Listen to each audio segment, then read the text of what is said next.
It really is, like, because you can't, like, you as much as you hate that word and the whole thing, it's like you there is an element to which it's like I actually can't make this happen for you.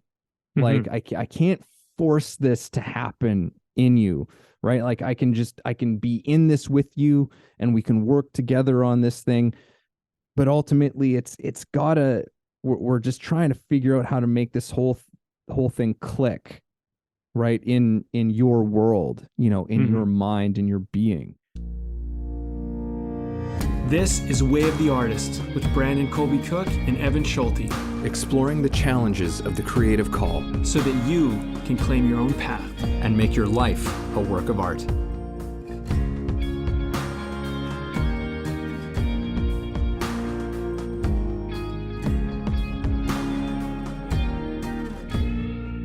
Welcome back to Way of the Artist and another installment of our Artist Wisdom series. And today we've got one from, I mean, to say, I guess he wasn't explicitly an artist necessarily. I don't know a lot about him actually, but Galileo Galilei, who I know more so as he was like an explorer, right? He was an explorer. That was how I sort of understand him better. Brandon, you're nodding. It's like, yeah, yeah.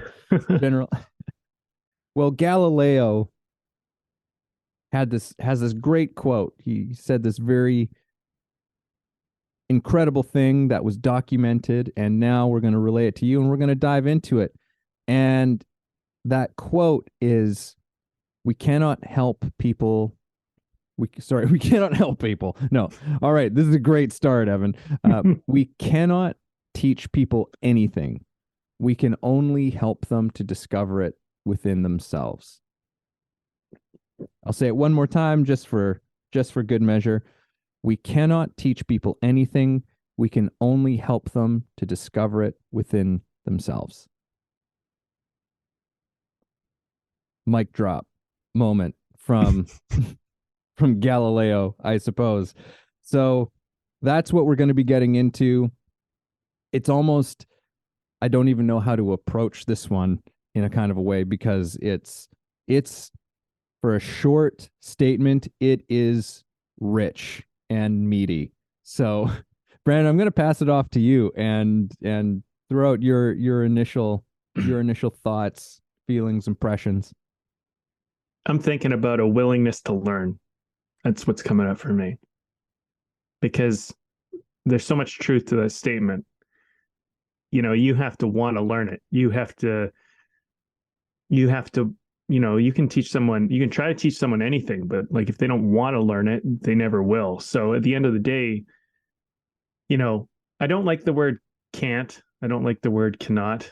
It always bothers me. And I've taught myself to kind of tune out anything after the word cannot or can't is said because I don't like to live in a can't do world. I only like a can do world. But, that being said, I think you can try to teach someone something. You can do the teaching, you can do anything, Mm-hmm. but they have to do the learning. So I think the important part about this quote is that you can't enforce your will onto anybody if they don't want it. And so I feel like that's an important kind of thing to bring up in the beginning. It's like you have to be willing, you have to want it, you have to be open to it. And I think there's some wisdom just in that alone is that how much are you not learning simply because you're not open to learning it, not willing to learn it? You don't Mm. want to learn it. Um, I see people complain sometimes. And when people complain, I often think, well, what are you unwilling to learn? Because, champions don't complain. Champions just learn and do better. And so, you know, if I catch myself complaining, I have to go, well, what am I unwilling to learn?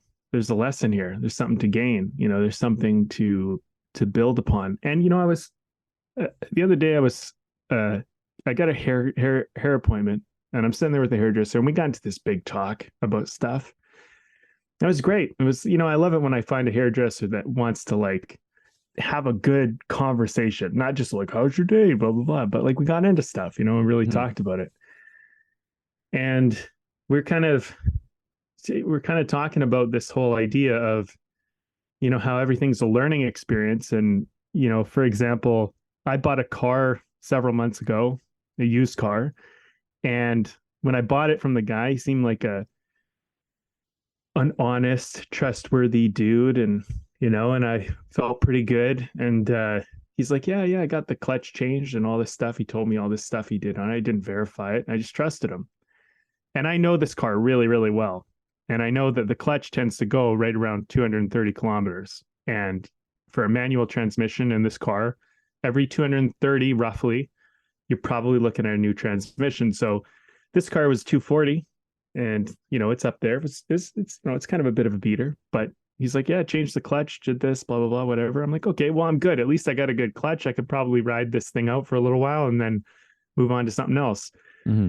And sure enough, last week before, whatever it was, the clutch went, and the car, it's a $700-800 job, maybe more, plus I'm stranded. And I was like, oh man, I got screwed. I got tricked. I got manipulated. He must have lied, because unless he put like an equally old clutch in and did change it, I mean, I was duped, right? And so when I was talking with this hairdresser, we were talking about that. And I was like, it sucks and I can complain about it all day, but there's something to learn here. It was like, why did I trust this guy?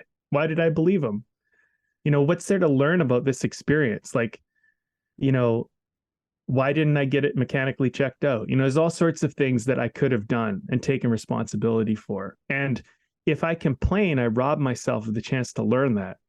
So I feel like, you know, you have to be willing to learn. You have to be open to learn. Sometimes learning means taking a humility pill or a big chunk of humility pie. And that's just part of it. And I think what this quote suggests as well is, there's that other saying is like, when you're ready to learn, the teacher will arrive. That's so true, because once you want to learn, someone can come along and they tell you and you go, oh, there's my teacher. But it's mostly because you were open to learn. Mm-hmm. The teacher might have always been there, but you just weren't open to learn. So they never could teach you. That's why they never bothered, right?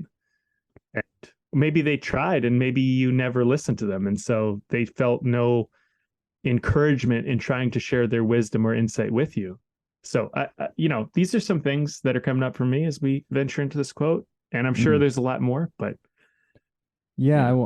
I want to touch on that thing of what you were saying of your distaste, I suppose, for the word can't. You're just in general.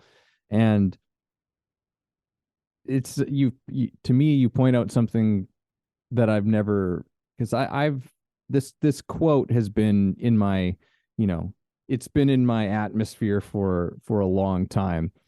And to me, you point out this almost Zen-like quality to this quote, which, I mean, I don't know if Galileo ever made it, to discover the wisdoms of the East, but there's this whole thing where it's like that word of, we cannot teach people anything.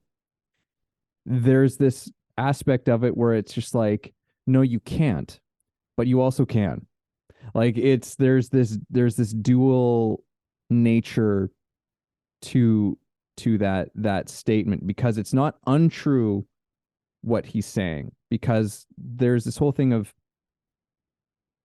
it's people do have to, like, not only do they have to be willing to learn, but when you're passing knowledge on to somebody, everyone ultimately finds how they do it. They have to figure out how something is done in their body and their mind, the process, like it all has to be lived by that person in order for them to actually make it something real. Otherwise it's remains in the land of theory, right? So there's always this process in which the person who is learning has to make it their own in order to learn it.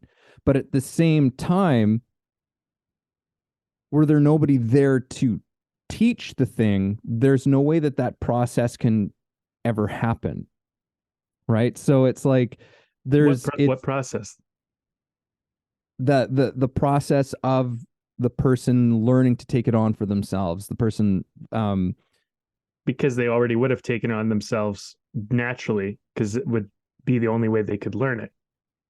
Because they yeah, couldn't like have been because passed on wisdom of someone else's experience. They would have just had to stumble through and figure it out on their own. So naturally, it would be their own yeah, because no one gave them any other way to do it. So, yes. yeah. But regardless, like there's the thing where to truly actually learn something, you have to figure it out for yourself on some level. Someone can show you the movements, the motions, but there's always some way in which you have, like when we're learning, we go through an entire process in doing it. And that's both mental, it's physical, it has to become part of you in a kind of way. And that's the thing that you can't teach the person, right? Like that's the thing that you can't that someone has to come to for themselves, especially when it comes to learning to really truly master something. Like there's a whole way in which you find the way in which you do it, right?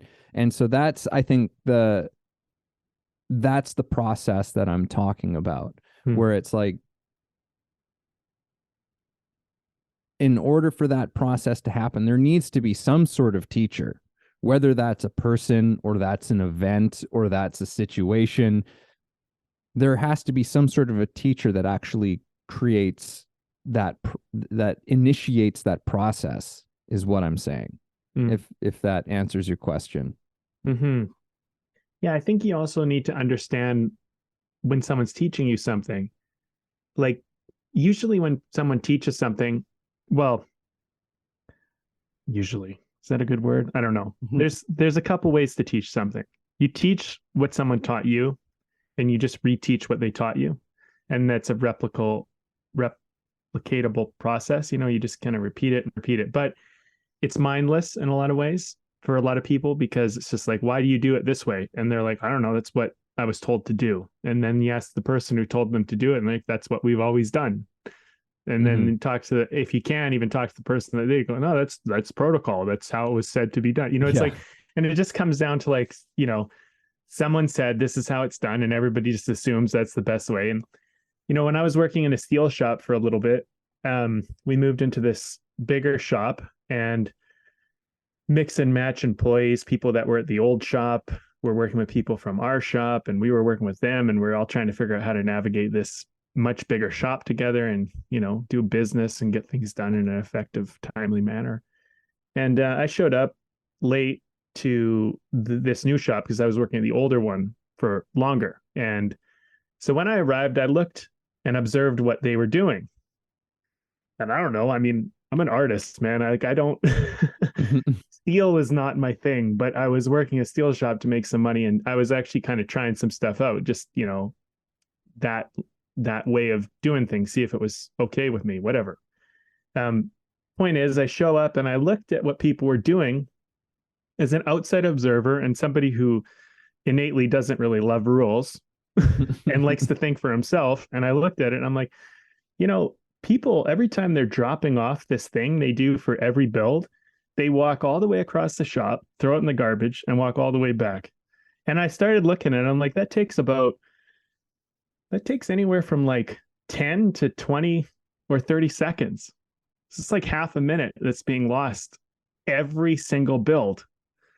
And I was just thinking, like, why wouldn't you have a garbage can right next to where you are, and then later move that garbage can once to the other garbage can or whatever, and then if to a bigger garbage can, and then you had one time as opposed to 100 times that you would be doing this.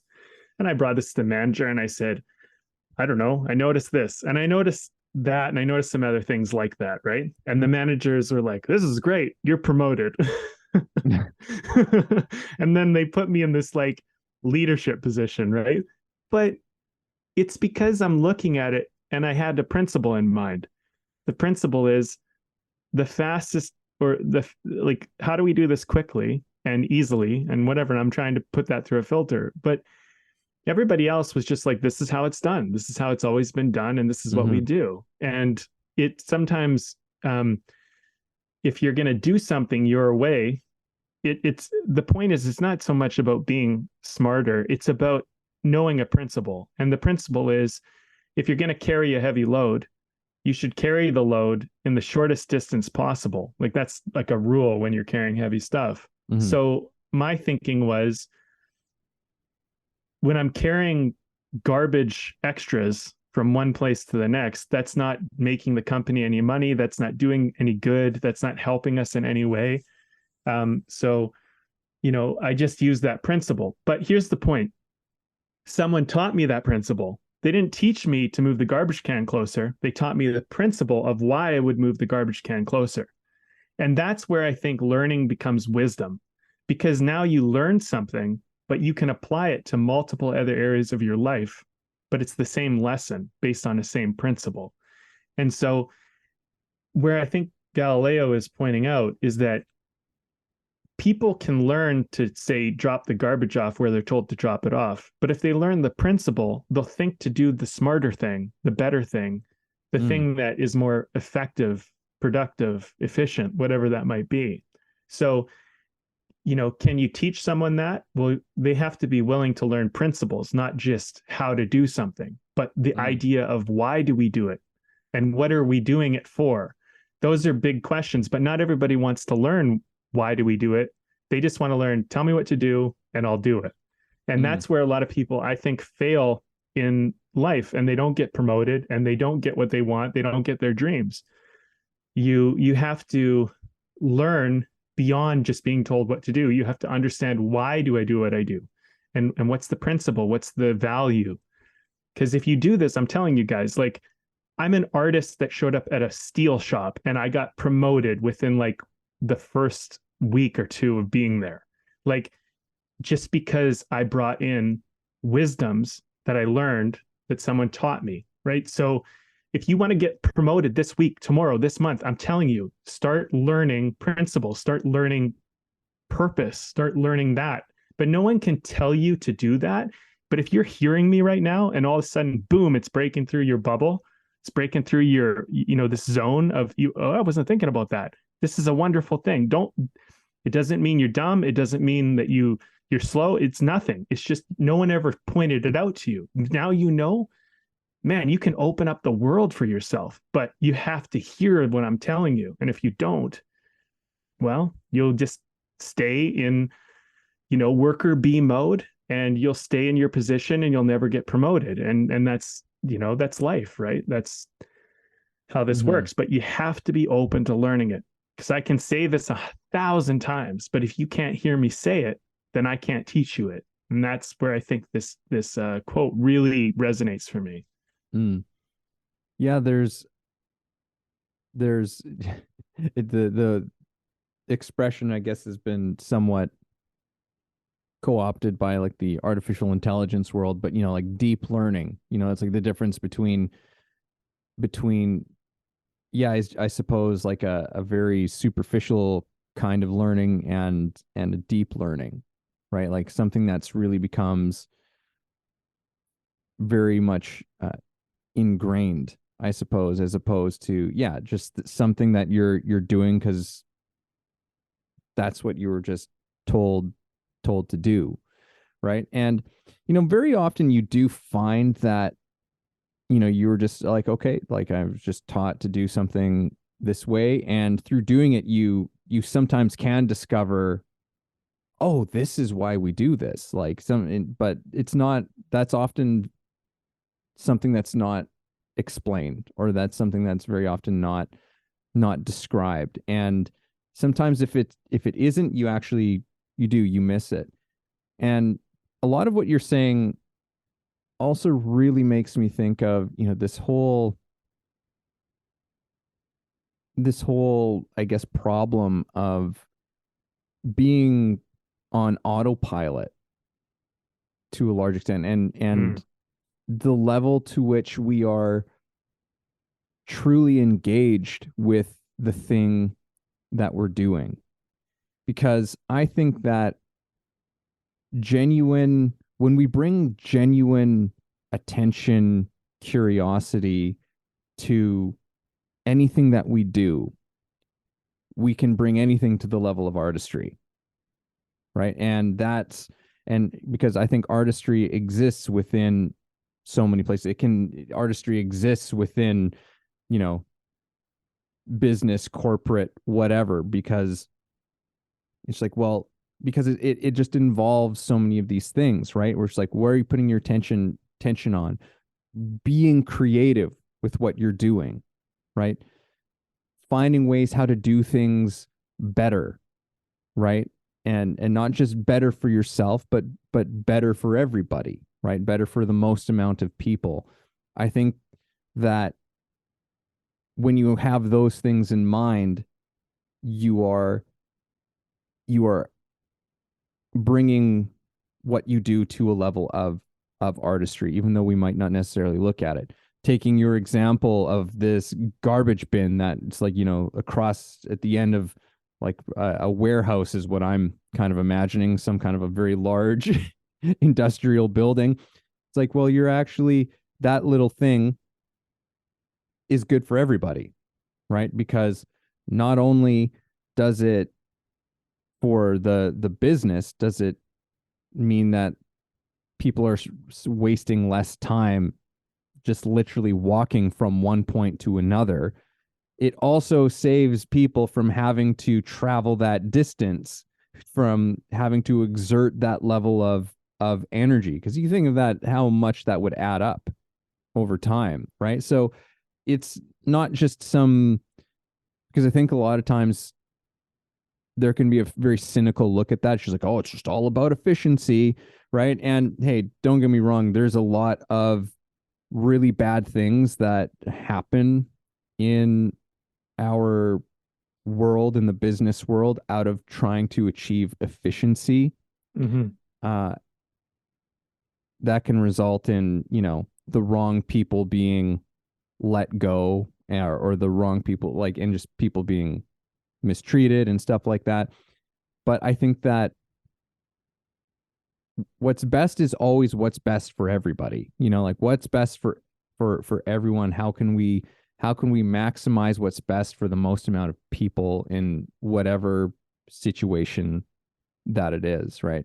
We might be getting a little bit into the weeds here, but Well, I mean, it depends. I mean, I mean, I think what you're pointing out, like, you're pointing out values, right? So it's like, when you do something, they're not always you're not always doing it for the same reasons. Sometimes you're doing it for efficiency or for higher quality, or it's just a better way to do it. Sometimes you're doing it because it serves you, and sometimes you're doing it because it serves others.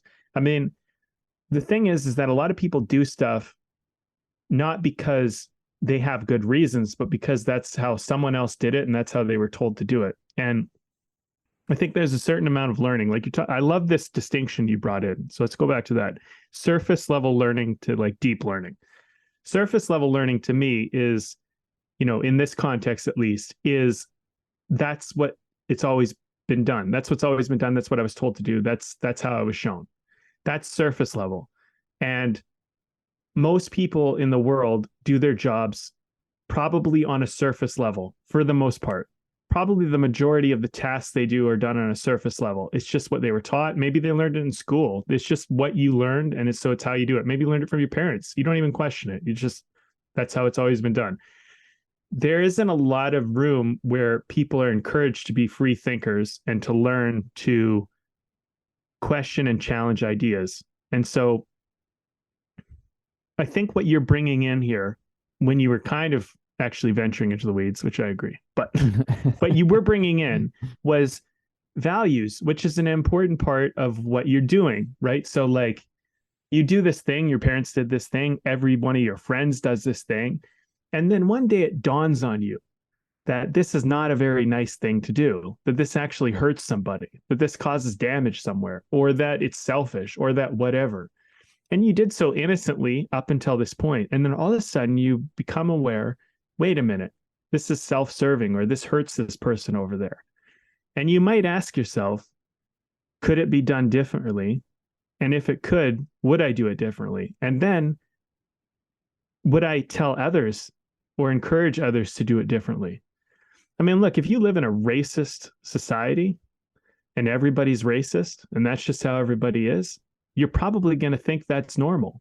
If no one questions it and no one challenges it, and everybody just looks down on a certain group or whatever, you might just walk around as that's normal. But learning to not be racist when you find yourself in a racist society means that you have to actually ask yourself, is what I'm doing hurting somebody, stepping on somebody? If I was in their position, it requires empathy. It's like empathy, as much as we're capable of it, we still have to learn it.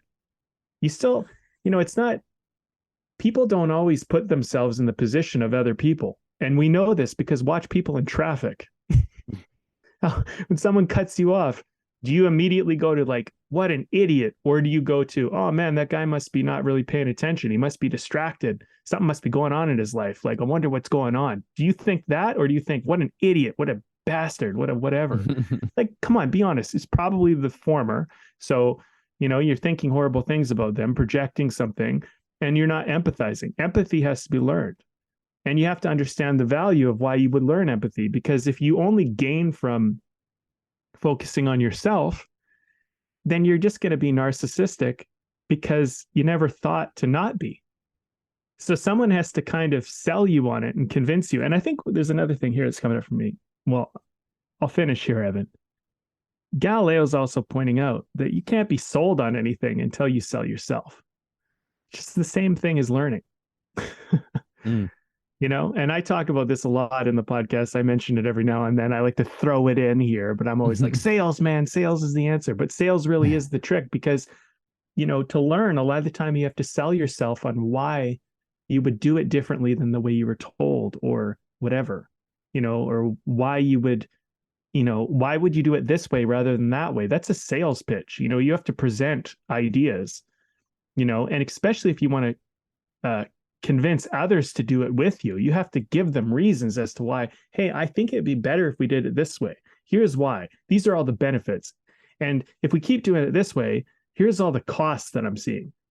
Are these benefits worth us doing it the other way, or should we keep incurring these costs by doing it the way we've been doing it? What do you guys think? And people will go, yeah, those benefits make sense. Let's do it that way. That's a better way, right? That's sales, guys. That's all sales is.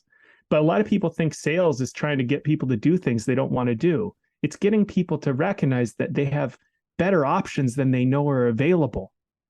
That's what sales is.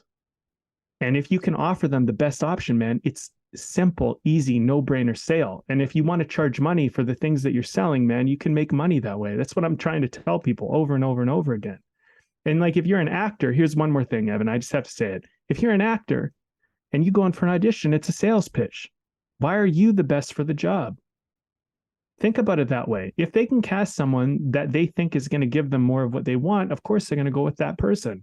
So part of your job, and I know you can't really do it this way, but part of your job is trying to figure out, what do you bring to the table that not everyone else brings that makes you the obvious choice? And actors who succeed, they somehow dial into this. They somehow figure it out. And that's often why they get cast over and over and over again. And that's why, like, it's like 5% of actors work and 95% of people go to auditions and don't, right? So that's it. It's a lot to do with this makes sense. That's what sales is. Just make it make sense to me and I'll buy it from you.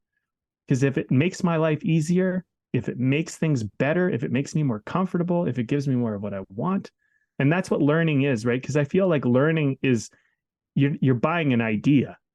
Sometimes you're not even paying money for it. Sometimes people are giving it away for free, actually most of the time, and you still don't buy it. And it's a free giveaway for something awesome, but you weren't sold. And so that's why you didn't buy it. That's why you didn't take it, right? You can't sell somebody that's not willing to buy, right? Yeah. Yeah, it's like there's this whole thing of it's about making we have to make these connections for ourselves, Yes. right? Like it's these dots have to come together internally for us, despite what everyone is sort of saying. And that's why I think when you think of that sort of that aha, that light bulb moment that goes off in your head when, in a, we'll say in a classroom, why not?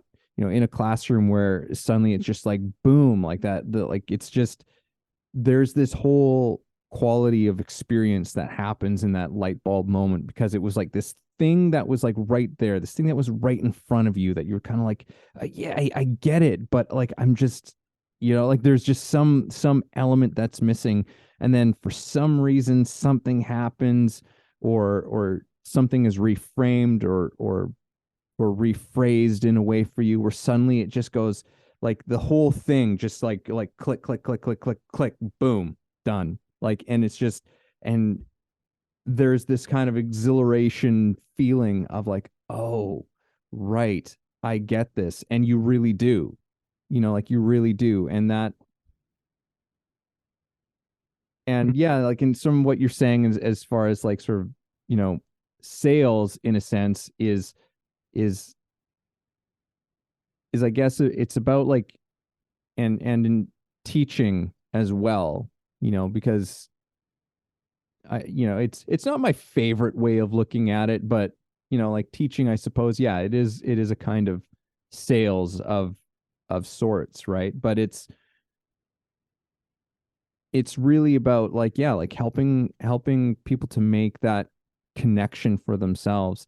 And I mean, and as a teacher, like I know it's like for every person it's different, right? For every person, it's like, yeah, like we can go through a process, and without having a sort of a shared process that everybody's going through, it's not really possible to teach what I'm teaching. But at the same time, I have to be working with each person as an individual as well. Like there's this whole thing of like, it's like juggling both that collective and that individual at the same time. Cause like, look, here's where we're all trying to go together.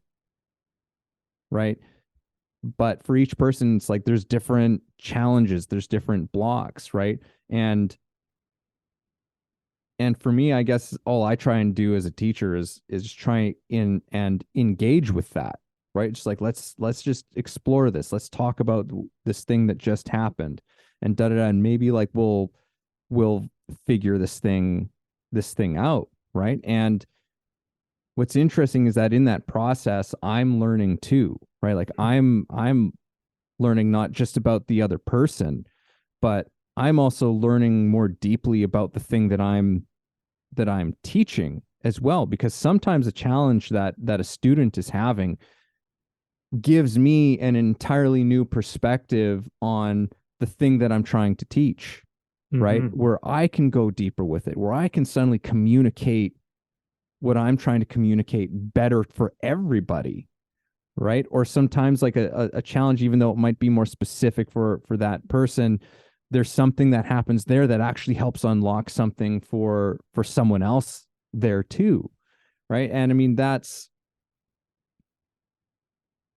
part of that. I think for me is part of the excitement of being a teacher is actually just seeing that whole, what is the second half of this quote, right? But like seeing the person discover it for themselves, right? Discovering it within themselves, right? Because it really is like, because you can't, like, you as much as you hate that word and the whole thing, it's like you there is an element to which it's like I actually can't make this happen for you. Like Mm-hmm. I can't force this to happen in you, right? Like I can be in this with you, and we can work together on this thing, but ultimately it's gotta, we're just trying to figure out how to make this whole thing click, right, in your world, in Mm-hmm. your mind, in your being. And So can I just say yeah, this? yeah, So like we're talking interject. about, there's a few things that came up. One, I want to go back to this word can't just for a second. So although I'm not going to argue with the fact that there is some truth to like you can't do something, I'm not going to say that you can do anything. Like I'm not going to deny reality. There are certain things that just, they don't work. Like they don't, one and one don't work together. They just doesn't happen. But the point is, I think with the word can't, as far as how you use it in your life, is I would suggest alternatives just when you're thinking about the word. But it's like, I'm not willing to is a better option than can't. Because the thing is you probably can, but you don't know how. You're not willing to put in the effort to figure it out. It's not worth your time. There's a whole lot of things that can't kind of summarizes. But I think when I hear can't, I think of ability, and I think we have the ability to do a lot more than we give ourselves credit for. But the question is like, is it worth the time and energy and effort and what it would take to try and figure it out and all of that stuff? And so, you know, if you're the person that wants to learn, if you want to get better, don't make it hard for people to teach you. Don't make it hard to learn. That being said, there's another point that I have. Being open to learn without filters is problematic. You shouldn't just learn from anybody, and you shouldn't just, or you ought to be careful. Let's say instead of shouldn't, you ought to be careful about who you take advice from and who you learn from and who guides you, because like there's lots of people that can tell you a whole lot of bullshit that's actually going to hurt you more that's going to help you. I'll share a story. When I was in I think it was grade 6, or maybe 5, I don't know, somewhere around there. I was pretty young. But anyway, the point is I had this teacher, and I remember thinking that year, when that year of school started, I was like, I'm going to pay attention. I'm going to listen to everything my teacher says. I've shared this story before. I'll share it again. I'm going to listen to everything she says. I'm just going to do what she says. I'm going to follow the rules. I'm going to get good grades. I'm going to do this shit.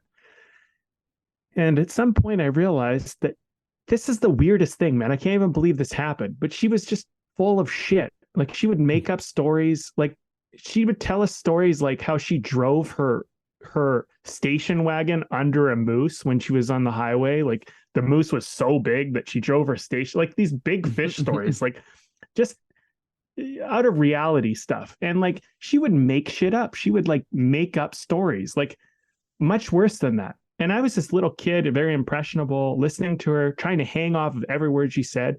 And when I realized that she was full of shit, it changed the trajectory of my entire education from that point on. Because once I realized an authority figure could straight up lie to me and get away with it with no consequences, I was like, I'm not just going to believe everything people tell me anymore, and I'm grateful for it, because it's given me a critical eye. It's given me a sense of challenging ideas and wondering. And I do think you should be able to challenge your mentors and say, well, you're telling me to do this, but you're not telling me why to do it. Tell me why. I want to know why. I don't understand. I'm not just going to do it just because you're saying do it. Well, I'm telling you to do it because of this, this, and this. They have to sell you on it because you don't necessarily go. Now, there comes a point when you earn trust with somebody, when somebody has shown you time after time that they can get you results, they can help you, they can guide you, and you've seen them do it over and over and over, where you don't have to ask them why anymore. You can just, when they say jump, you jump because you trust them. But don't just trust somebody blindly who you don't know, who's never earned any trust with you, who's never sold you on why they do the way they do. I feel like a lot of people, I know as an actor, I got into some classes where I had teachers telling me, hey, you should do this, do that. And I just trusted them. And then I learned from other teachers, it's like, no, this is not good at all. This is like problematic. And here's some things to think about. And like, I was like, damn, I've been doing this like poorly because I just trusted that person. I just thought they knew. So, part of learning, is not assuming, and this is my final point, assumption. Don't assume you already know. If you assume you already know, you can't learn. You have to be open to the idea that you don't know. And you have to go, I may know, I think I know, I'm working with the best I got, but if someone's got a better option, I'm open to it. That is a great student. Hey, everybody, this is Evan, and this episode is brought to you by my book. Yes, I recently released a book called The Actor's Awakening Connecting Spirituality to Craft. Expand yourself as an actor and your craft through a spiritual perspective. Take a journey that will explore universal philosophies and insights to help you understand human nature in a profound way and develop practices to take your work to another level. Again, that's The Actor's Awakening, Connecting Spirituality to Craft, available on Kindle and paperback on Amazon. And as always, if you like the show, please subscribe. Yeah. Yeah, no, that the beginner's mind, the mind that is just is always in a place of not knowing. Or doesn't assume that it knows, is the one that is in the best position to learn. Yeah. And maybe but you could know more or do it better than what you know. It's not that you don't know it all, but maybe you don't have all the information yet. Maybe there's parts of your game that are missing. This is where improvement comes. Yeah, and I think that there's a certain kind of keeping your ego in check that comes with that. Like there's no there not that there's no ego, but there's less of an ego trip that's happening there, where you have to put up some kind of air of knowing for whatever reasons you've got in terms of your image and yada yada yada, for all of that. But when with the assumption of not knowing is almost the better assumption to be making, because yeah, like there's nothing that you have to defend about yourself. Like you don't have to defend who you are when you are going about life from a place of I don't know.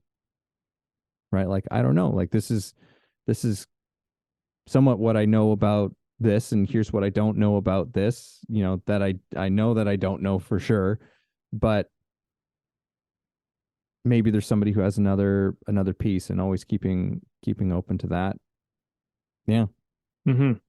Yeah. Well, yeah, and I think one of the key elements of this conversation that really kind of resonates with me is this whole idea of surface learning and deep learning. I like how you brought that in, because I feel like, yeah, like we can teach a lot of people surface things if they're willing to kind of just do what we tell them to do. Are they really learning? I don't know. That's another question. You could maybe dive down that rabbit hole. But deep learning is like, to me, at least in this context, is I know why I'm doing it. And I have a reason for doing it. I have a purpose for doing it. I have a value behind why I'm doing it this way. And when people are more connected to purpose and they have reasoning behind what they do, they're much better off, because things are filled with a certain sense of self-driven action. People who I think find it hard to be self-motivated, they don't have reasons behind why they do what they do that are compelling. Maybe they have reasons, but they're not compelling. Well, I show up to work because if I don't, I'll get in trouble. If I don't show up for enough days, I'll get fired.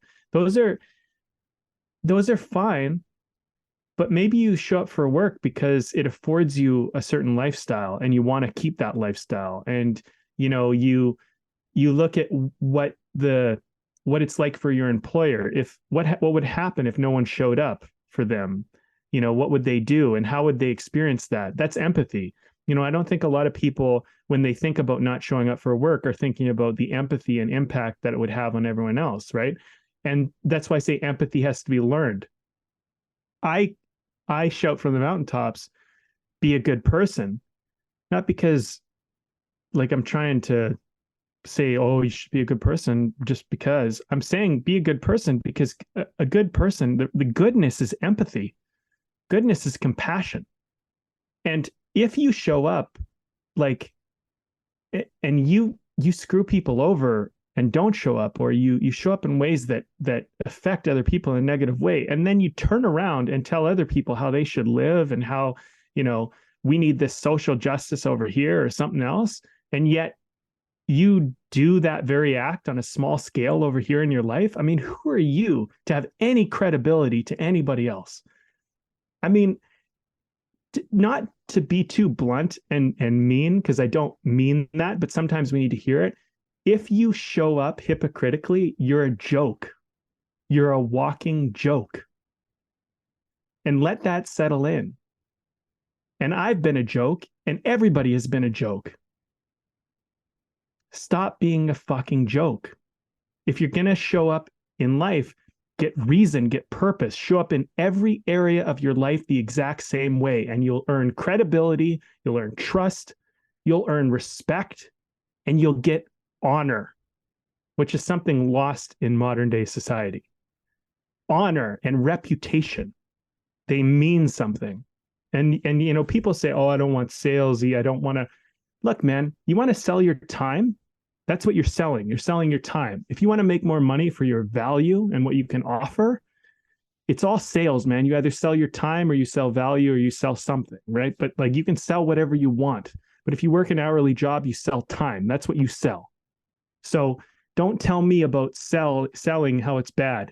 You just choose what to sell. And if you're tired of wasting your time selling time, then start selling value. And value takes reason and purpose. You know, time does too, but it takes a little more thought to sell value. So like everybody could have what they want. And I've been in moments where I've had no fucking money and I could barely survive and barely eat and I'm just struggling through. But I've also had moments where I'm flying around the country, walking around in Manhattan for 3 weeks, living the dream. So I've lived both sides of it. But at the end of the day, it's all comes down to sales. Sales, sales, sales. And sales is learning. And life is learning, and life is sales, and sales is life, and life is sales, and life learning and sales. You get it, right? That's the point. It's at the end of the day, you got to sell yourself. You got to sell yourself before you can sell anybody else. You got to learn. You know, if you don't know how to do it, you got to learn how to do it. You know, I mean, like I sound like a broken record here, but the point is like you can't sell shit if you have a bad reputation and no trust and no integrity and no respect, right? You can't even get a job. You can't even get an hourly job when you lose enough of that. So, you know, like, I think the point is, I'm trying to get to, because maybe I lost the plot here, is that you have to sometimes break what's comfortable and feel pain before you'll be open to hearing it from someone else that will tell you, hey, there's another way. There's a better way. There's a different way. There's a way when you don't even think there's a way, you know? But I find a lot of the time you have to experience enough pain before you go, you know what? I'm tired of working, in this example, an hourly job. And if you get tired and sick of it enough, you can either play victim and, you know, and just keep skipping and do whatever you want and you'll deal with the consequence. But if you get enough pain, you might actually say, hey, you know what? I'm worth more than that. I can do more than that. I have more to offer than that, you know? And so my point is like I'm not trying to sell anybody on how they should live their life. I'm just saying, you know, we sell ourselves all the time. And you sell yourself into doing the thing you don't like. So why don't you sell yourself into doing the thing you do? You know? But you know, you have to want it, you know, and it's a cycle, it's a rabbit hole, right? Because you go, well, I don't really want it. Okay, well, you got to sell yourself on wanting it, you know, or I want to want it. I don't really want it, but I want to want it. Okay. I got to sell myself on really wanting it. You know, what's that going to take?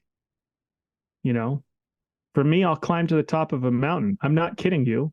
I'll spend the whole day climbing to the top of the mountain. I'll have a heart to heart with myself after I'm exhausted. And I'll try and ask that question and I'll want an answer. I'll look to God. I'll look to trees. I'll look to fucking birds. Why are you trying to get the seed? Why are you trying to eat? What are you trying to do here? What's this life we're in, you know? And ask yourself. And those, you know, nah, you know what? I don't want to climb the mountain today. I'll just turn on the TV, I'll watch the TV and, you know, and I'll feel better and I'll drink something and I'll numb this feeling. That's an option. But you got to not want to numb that feeling. Listen to me on my stage here talking. I'm just trying to sell you into yourself. You know what I mean? But I'm using this forum sometimes to do it. But the point is that, yeah, you got to want to buy you, you know, you got to want it. No one can make you buy you. Yeah. Yeah. Yeah. I mean, I don't know if I don't know if I entirely agree with you on some of what you're Okay, saying. go ahead. I'm gonna have to sit All with right. some of what you're saying, but in terms of like as far as like because you've mentioned like you have to learn empathy. I don't actually know if that's true. I know there's been some interesting studies that have shown like very young children showing compassion to each other. I feel like Oh in a no, way it's like no, maybe I'm unclear. I agree with you. It's not that we don't have empathy, but I think we have to learn advanced levels of empathy. I think in some Most of ways us. it's yeah. I mean I think in it's about expanding our perspective. Like the more we sort of expand our worldview out of our just sort of our own small little narrow view of things and yeah and expand it out. Like I've I've told, like I often describe like acting. Like acting is one of the ultimate art forms of compassion because you are literally putting yourself in someone else's shoes and you have to empathize and have compassion for this human being even if they're a villain, even if they're a terrible person. As an actor you need to have compassion for that person Yeah, and but you're so making, there's hold on, I have to step in. You're making actors sound like they're all these empathetic people. oh There's so no no many no that no are I'm narcissistic oh and for like they're sure. successful. I mean, so like to me, it is ultimately like empathy is a very powerful part of acting. And I agree with you. Like if you want to play a bad guy, you got to figure out how to empathize. But there's a lot of people that are like actors that are not good people. Like they're Oh for sure. you know, observably not good and they're not kind and they're not anything that's worth looking up to. Yeah. But like, I mean, I just think that, empathy is one of those things. It's learned mostly because it's rewarded. And I do think like you might have an inclination towards empathy, but we usually do what is rewarded. We don't necessarily do what isn't what's punished, right? So, most of our interpretation of, oh, people like that, I'll do more of that. That's mostly what people do, right? And Yeah, and yeah, that tends to be how we act. It's usually either like attraction or aversion to any kind of a circumstance. Um, it's one of those things that's definitely been identified by a lot of very wise people as is like this is not actually a very good way to live, is to just live your life by attraction and aversion. mm-hmm, It's actually a primitive. pretty yeah it creates a lot of suffering essentially Mm-hmm. to live that way. But and Especially which is because it mostly comes down to avoidance more than it comes towards attraction, because eventually you're just trying to avoid pain. well yeah there's the avoidance of pain, but even the attraction creates problems because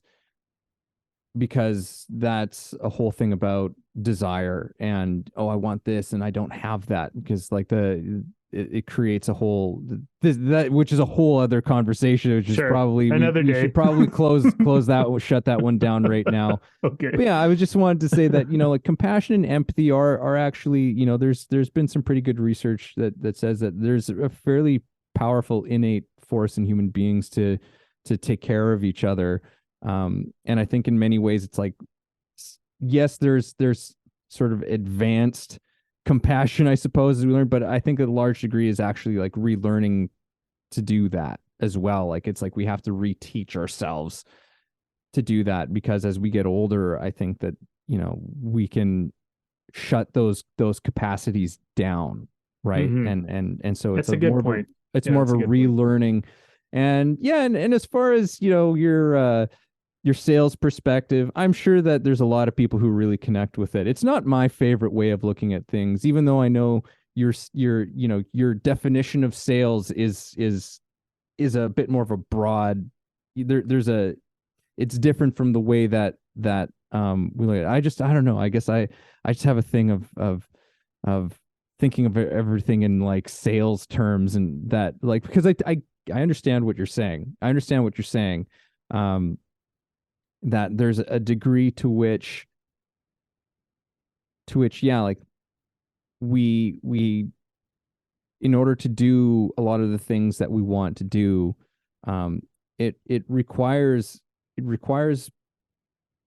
other people um, accepting us in a certain kind of way, right? Oh, okay, I accept you as a person who knows what you're talking about. I accept you as a person who is knowledgeable in this area. I accept you as a person who is trustworthy.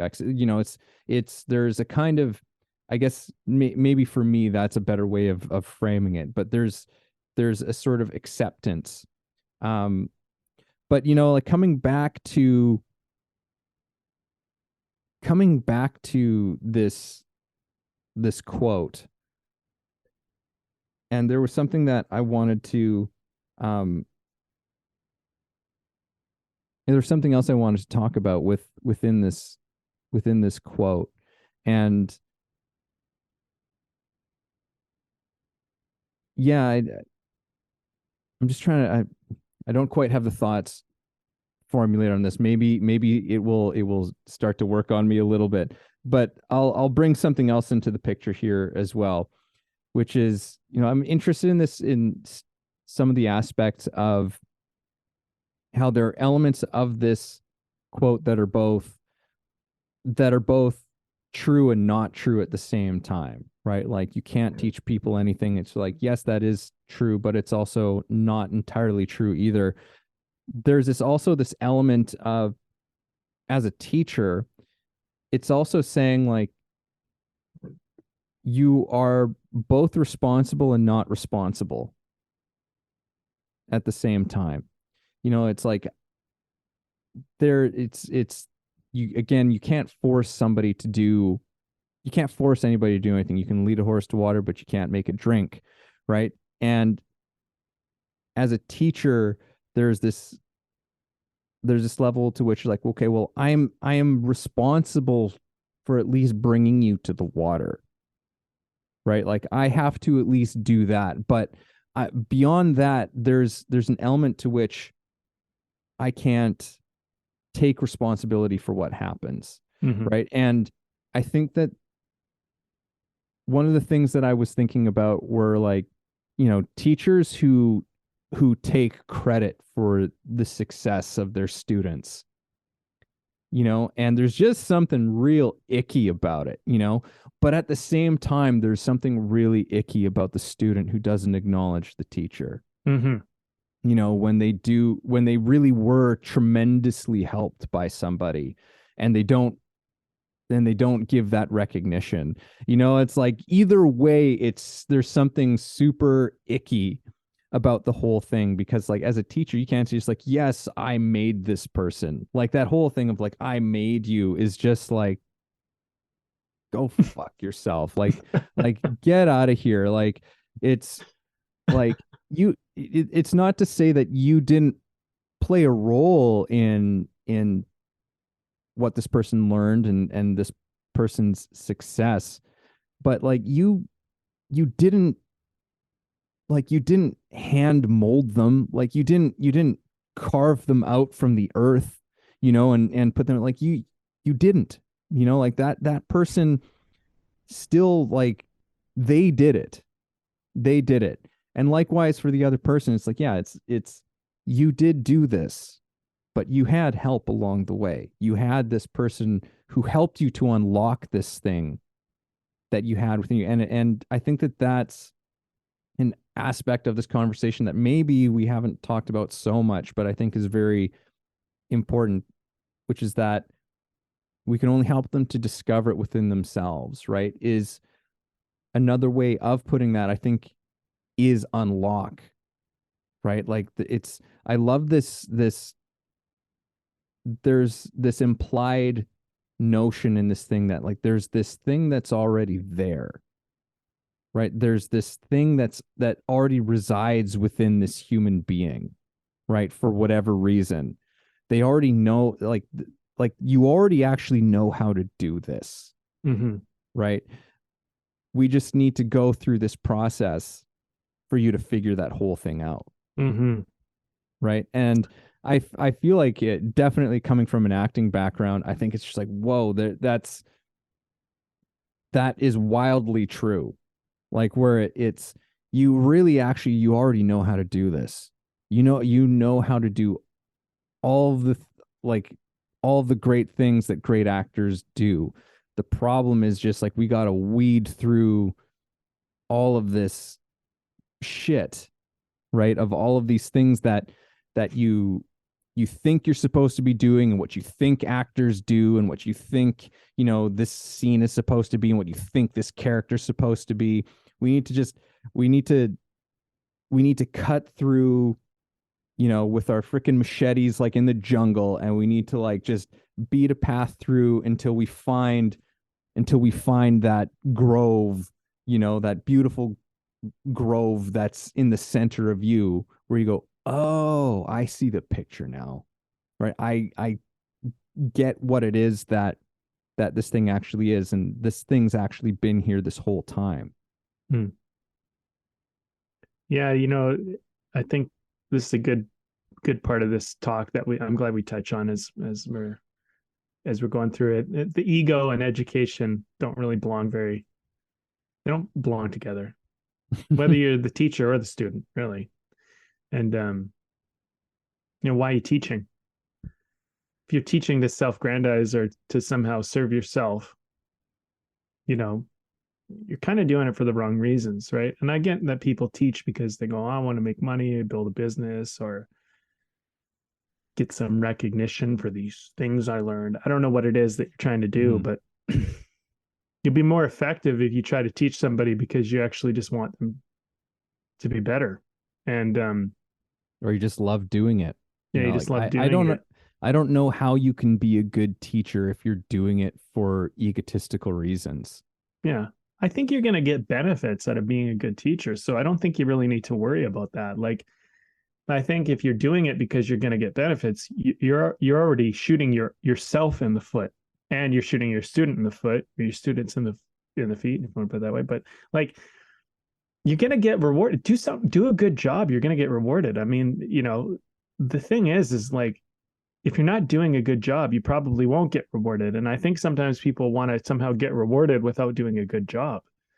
And I think that's a lot of what it's about. And, that's what narcissism is. Narcissism is trying to get rewards without actually doing the thing. That's what narcissism is. A lot of people talk about how it's all lack of empathy and someone being self-serving, but really what it is,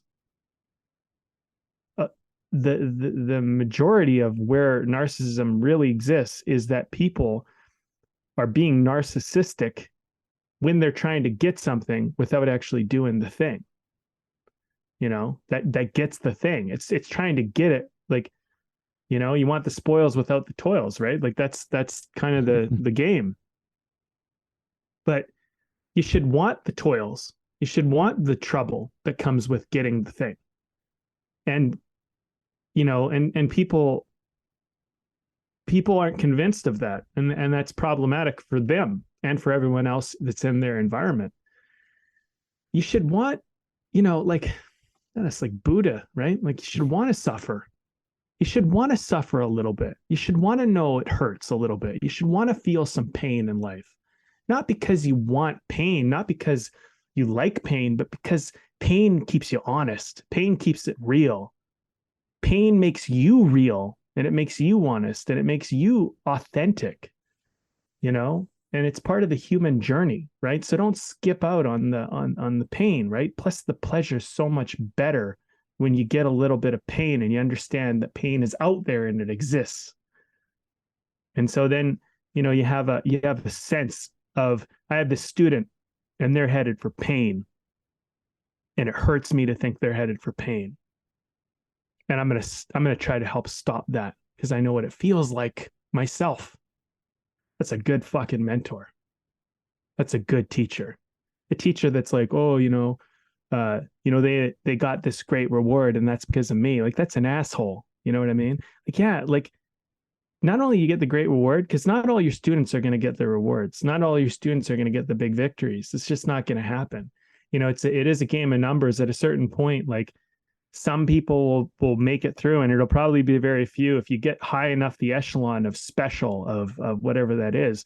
But you know what? You might have saved 100 people from feeling some pain that they otherwise would have felt. You might have helped them navigate that journey a little better that could have been a real fucking rocky road otherwise. And so that's a good teacher. That's a good mentor. And, everybody has to face that point on their journey with like, am I really climbing the mountain, or is this as far as I go? And you know what? If it's as far as you go, that's okay. Because the mountain's endless, by the way. You can never get to the top. So you have to quit at some point. You either quit or you die. You never really get to the top. It doesn't exist. The belief that it exists is the ideal, and ideals never get achieved. Ideals always push the mountain further and higher and farther. So the teacher celebrating how they got them to the top of the mountain is an idiot, because there's no top of the mountain. It's like, just celebrate with them. It's like, hey, you know what? Like, I'm glad I could help you get as far as you got. I'm glad I played a part in that. And, I don't even know the part I played, but, and if that, and the other thing too, for the person climbing, like, I think my mentors, whether I like them or don't like them, my dad, I don't have a great relationship with, I haven't talked to him in years, but I thank him for a lot of stuff. He taught me a lot of good stuff. He gave me a lot of wisdoms and a lot of insights. The guy experienced a lot of pain in his life. I'm very certain of it. And he helped me avoid a lot of pain. He caused a lot of pain, but he also helped me avoid a lot. I'm grateful for the things that he taught me. It sucks that he caused me some pain too. Maybe I caused him some pain. Okay, we're human. Let's move on. You know what I mean? Mm-hmm. But thank your enemies, because they teach you something too.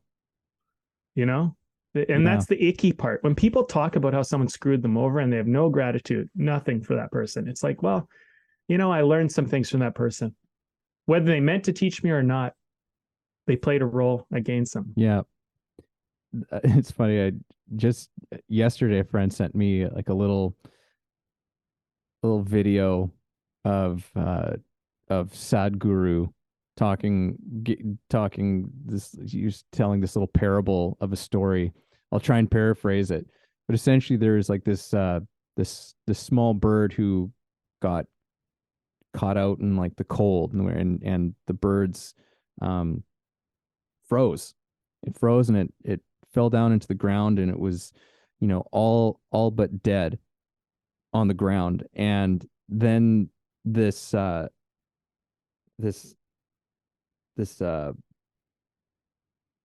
this like a deer comes along or something like that, and or big like buffalo or something like that, and it and it took a shit. It just took a big dump on top of the bird.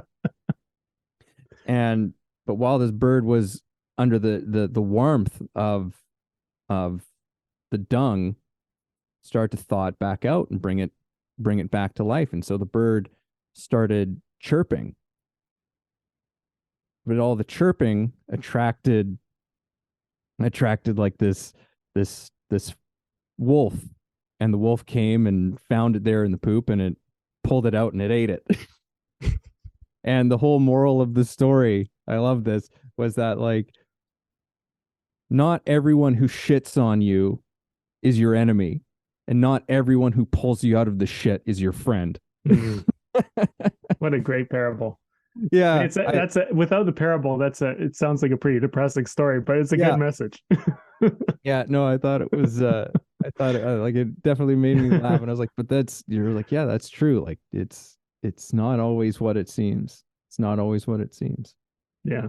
Well, I know we're kind of coming to our final note here. I think just to come back to this quote, you do learn when you're ready. You learn when you're open, and I think for just for this teacher analogy, one other point that I think is worth mentioning is that as a teacher, you should be very careful about taking credit for your students' success, as far as like, what they do. Let them have that. Don't rob them of that. And, I think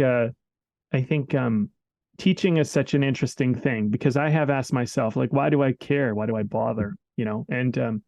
And I think everybody should ask themselves that, and maybe you'll find better reasons, because I think having reasons is a valuable thing, and having critically thinking about the reasons of why you do anything is worth considering. Mm-hmm. And and then if you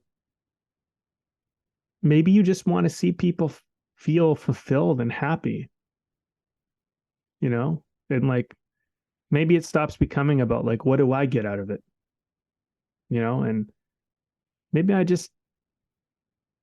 think for me, like sometimes it just comes back to I just want to rescue myself when I was younger. That's all it is. Mm. And so that student who's playing the role of my younger self in front of me, I'm just really just helping myself. And I like imagine myself in their position and I see myself struggling and I don't want to see myself struggle. And so through them, I get to express that and work that wound. And they benefit because they get the gains of my wisdom and experience. But in some ways, it was a healing exercise for me. And that was the exchange. And so that's what it is. And that's fine, Mm-hmm. But, you know, um, am I going to save somebody that doesn't want to be saved? No, I don't. Like, I wanted to be saved. When I was 16, I was begging for someone to come along and just fucking hug me, put an arm around me, tell me they were proud of me, give me a little bit of encouragement and some advice and some direction and just tell me what to do. Tell me how to do what I want to do or what I think I want to do.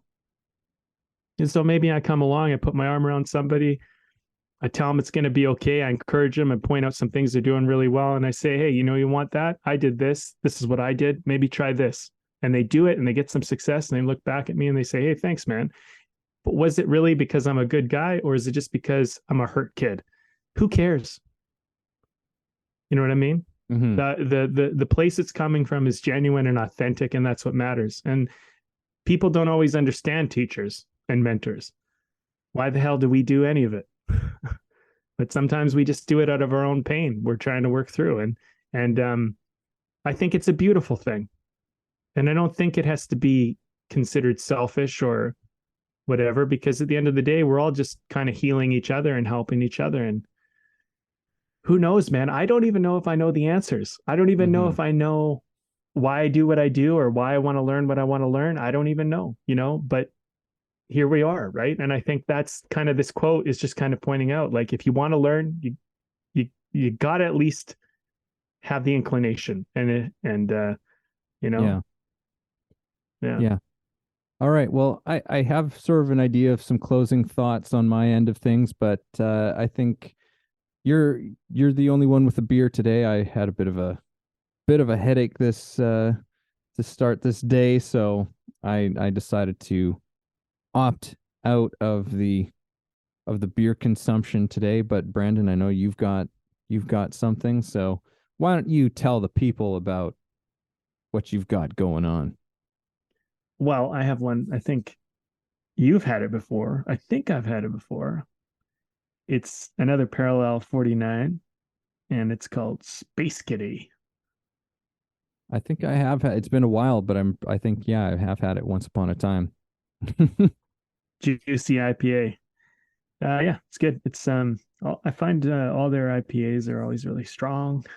Um so yeah, it definitely they definitely give you a good buzz if you keep drinking them. So it's tasty. It's been fun. I like it. I like Nice. cats. It's a funny name for a beer. So there you go. Nice. Yeah, man. Well, I don't know. Why don't you give your final thoughts and then maybe I'll give mine. Okay. Well, yeah, I'm glad, this quote has been something that's been, as I said, in my atmosphere for some years now. And to talk about it and dive into it has been, it's been fun. And I think that the last thing that I want to just talk a little bit about, and in terms of, I feel like where this conversation started going here towards the later stages, is a word that is in the quote, and that is help. In some ways, maybe that might be the most important word in the whole thing. It's like, look, you can't teach people anything, you can't force anything, you can't, like, it's there's only so much responsibility that you can actually even take on for anyone. If and some might argue that you can't take any kind of responsibility on for anyone. Um, but aside from all of that, it's like it really seems like the message of that quote is just help. We can only help people to discover it within themselves. That's kind of like the directive, is just help other people, right? What are they trying to do? Do you, do you have something that you have that will help that person do this thing that they're trying to do, to pursue that thing that they're trying to pursue? Help, Mm. help. And for me, it's I think that we really lose sight of that too often, and because it is so easy to become self-focused with our lives and the things that we do with our lives. And it's like a reminder that that is your directive as a human being in this life, and for a variety of reasons. Just help. And for me, I feel like, there's a part of me that it's like, I whenever I walk into a class now, it's like, and I just want to give myself that reminder every single time that that's my job, right? I'm not, I'm, and maybe taking the word teach out of the whole thing and just be like, I'm not here to teach you. I'm just here to help you. Mm. Right. And so I think I'm just going to say, help them Mm. just to myself whenever I go into that setting. It's just like, just help them, help them, and make that my focus. Mm. And I think that by doing that, what the best teaching is, what the best words, the best action, as long as helping is the primary focus there, I think that I'll end up as a byproduct being a better teacher. Mm. So that's what I'm walking away from. That's a nice insight. I like that. I think hmm, I don't know, like I've said a lot of parts and I've definitely shared my opinion. It's probably pretty evident and clear what I what I think and where I stand on stuff, but I love the idea of help because, you know, I guess part of my messaging whenever I speak or try and do anything is I like people seeing how valuable they are. Not from an egotistical point of view, like from I don't want you to see how valuable you are so you can walk around with your head held high and be like, oh, I'm so great. Look at me, I'm amazing. Like it's not why I do it, but it's because, you know, as much as we like to hide it, insecurity, fear, doubt, all that stuff is very real in everybody. And the people who hide it the most is often the strongest. The people who are actually upfront about it, you think that you have it the hardest, but actually you probably have it better off than a lot of people who cover it. Um, and so, plus they have the people who cover it have the additional stage of having to admit that they're scared and doubting and fearful and whatever. And they often lack the qualities of the person who's honest and open about it, which are like the vulnerability and the honesty and the openness. So if you're somebody who has been well aware of your fears, doubts, and insecurities, I would say, bravo, good job. That's a very important step in the process of transformation. Because if you know what you're scared of and you know what you doubt and you know what you're insecure about, you can work on it. You can do something about it. You can look for help. You can get guidance and you're going to be open to getting it because, you know, you have the awareness of what you are trying to work on. The people that are hiding it have no clue. And if you were walking around and you think you're not scared, um, I'll just tell you from personal experience, I did this for quite a while because fear was just not okay. And once I started admitting I was scared, fucking great things happened. Because then I said, well, I don't want to be scared for real. And I don't want fear running my life. And I don't want doubt running my life. And I don't want these insecurities to be determining my perception of the world either. Like, I don't like it. So I became open, I became willing, I became humble in regards to that, at least. And I think that's part of part of where you become, a lot of your potential becomes really, really open. So, I mean, look, at the end of the day, I think wherever you're at, you have way more potential and possibility than you give yourself credit for. Probably across the board, I would say it's just about everybody. Um, Probably everybody, but whatever. There might be that one person who's perfect. I don't know. Maybe, maybe at least they believe that. So I'll let you have it. But the point is that look, um, I think encouraging you to believe in yourself enough to say, you know what, I'm scared, but instead of running from it, instead of hiding from it, pretending it's not there, I'm going to look it square in the eye, and I'm gonna, I'm gonna be bigger than it. And that's what courage is, and that's what dreams are made of, and that's what you're made of. You're bigger than any fear or any insecurity or any doubt you have. And I know there are going to be times where you don't believe it. I definitely have been there, and I'm sure I will visit that place again. But you know what? It's only bigger right now. Tomorrow it might not be, and tomorrow's a whole nother day. Today's a whole nother day. So try and face it down and just recognize like there's so much more in you than what you give yourself credit for. And it might just mean being open enough to learn how to be your bigger self.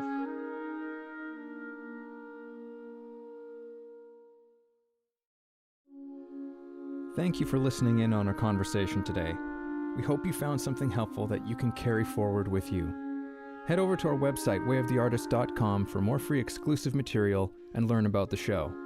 If you haven't already, please support us by subscribing to the show, sharing it with people you know, and keeping compassionate, creative conversation going.